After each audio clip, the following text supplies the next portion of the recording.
Great action scenes in westerns.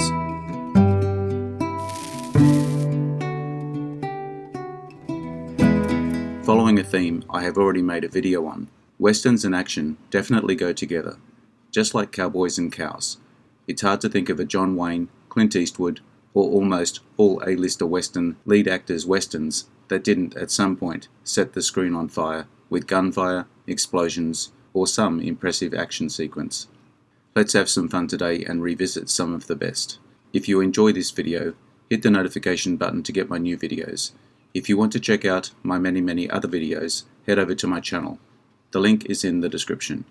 Please take a moment to like and subscribe to the channel as well. I appreciate it. Let's get started.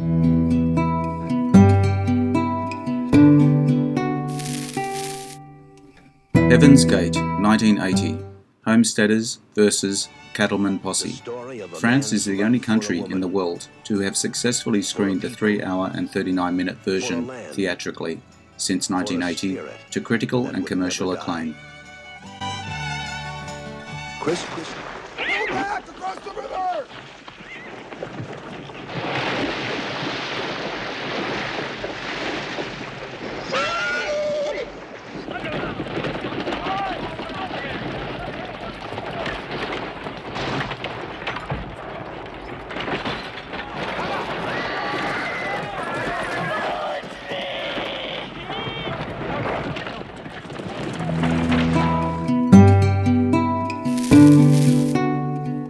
Pale Rider, 1985. The preacher stalks the marshal and his men.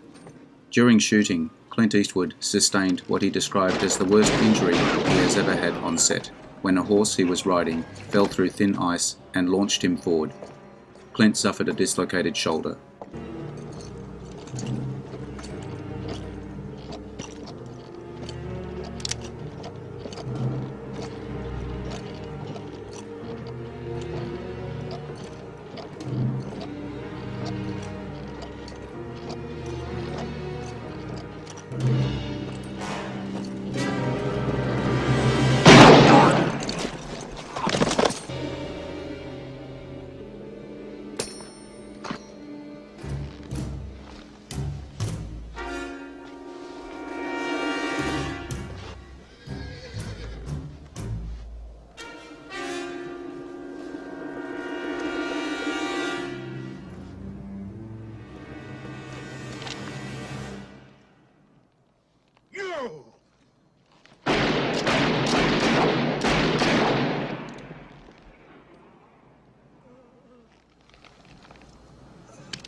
The Long Riders, 1980. Saloon knife fight over a prostitute. The film stars 4 sets of actual brothers: the Carradines, the Keachers, the Quaids, and the Guests.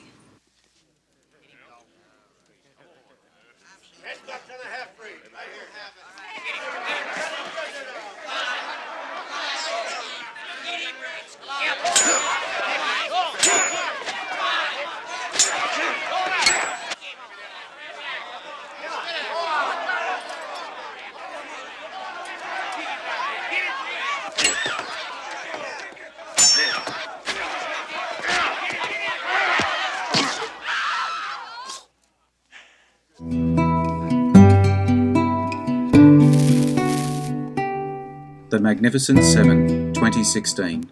The town fights off an army of men. Denzel Washington and Chris Pratt were the first 2 actors cast. Antoine Fuqua knew that both men had expressed interest in appearing in a western. Getting Washington was easy, but Fuqua initially was unsure in which role Pratt would fit. On the second phone call between Fuqua and Pratt, the latter started to sing "O Shenandoah," which Fuqua immediately declared that Pratt is Steve McQueen. How the West Was Won, 1962. The Buffalo Stampede. Features more than 1,200 extras, including 7 Indian tribes. Gary Cooper had been offered the role of Linus Rawlings, but died before filming began. James Stewart then accepted the part despite feeling miscast. Spencer Tracy was only able to narrate the film rather than play a part due to his health problems.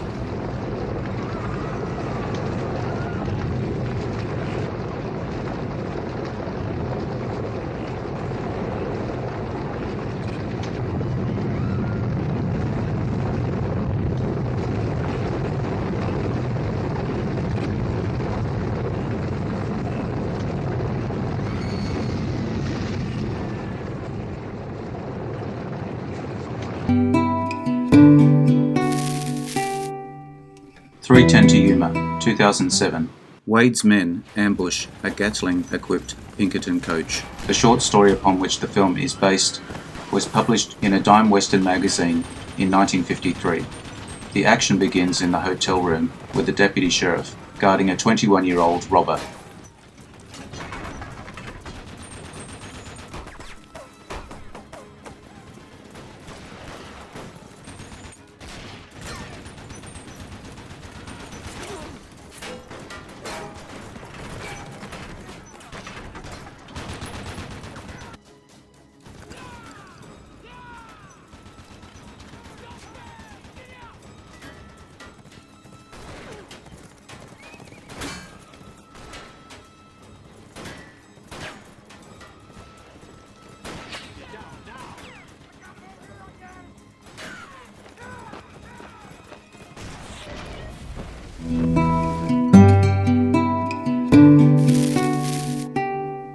Stagecoach, 1939. Geronimo attacks the stagecoach. Yakima Canutt explained how the stunt was accomplished, where, as an Apache warrior attacking the stage, he is shot, falls off his horse, and then gets dragged underneath the stagecoach. You have to run the horses fast, so they'll run straight. If they run slow, they move around a lot. When you turn loose to go under the coach, you've got to bring your arms over your chest and stomach. You've got to hold your elbows close to your body, or that front axle will knock them off. After the stunt was completed, Canutt ran to director John Ford to make sure they got the stunt on film. Ford replied that, even if they hadn't, I'll never shoot that again.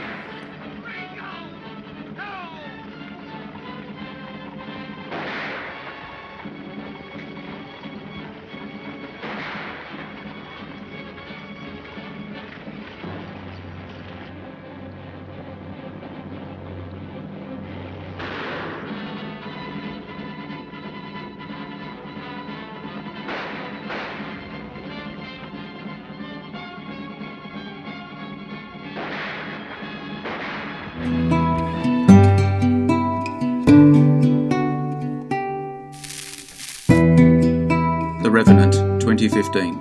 Arakawa Indians ambush a fur trading camp. Leonardo DiCaprio chose to devour a raw slab of bison's liver, even though he is vegetarian. He also had to learn to shoot a musket, build a fire, speak 2 Native American languages, Pawnee and Arikara, and study with a doctor who specializes in ancient healing techniques.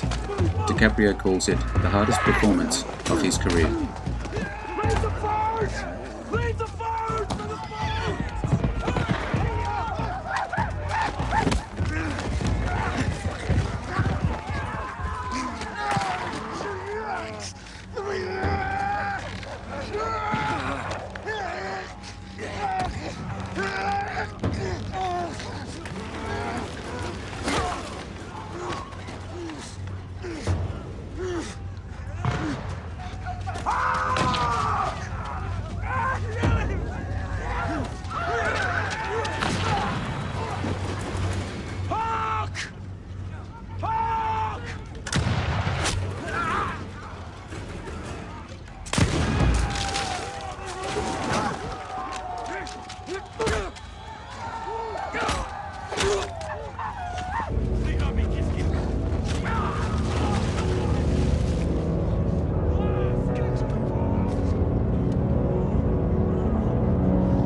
Wild Bunch, 1969. Train office robbery.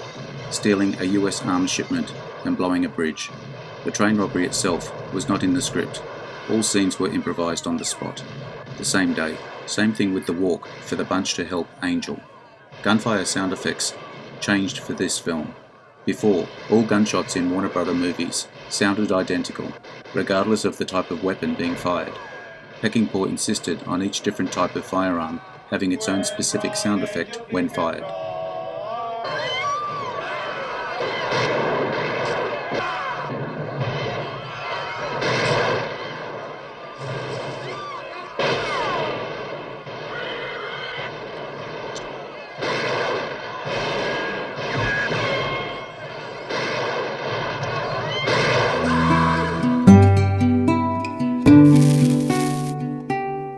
Open Range, 2003. Harmonville Shootout. Robert Duvall got bucked off a horse and broke 6 ribs while practicing his riding for this role. Duvall was the only actor that Kevin Costner had in mind for the role of Boss Spearman. He said if Duvall had turned down the part, he may not have made the movie at all. And I enjoyed it.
I hope you enjoyed the video.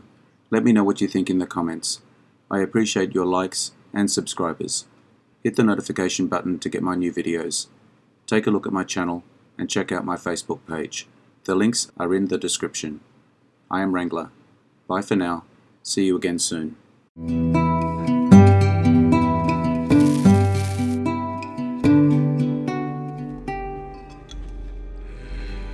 Interesting facts about famous people.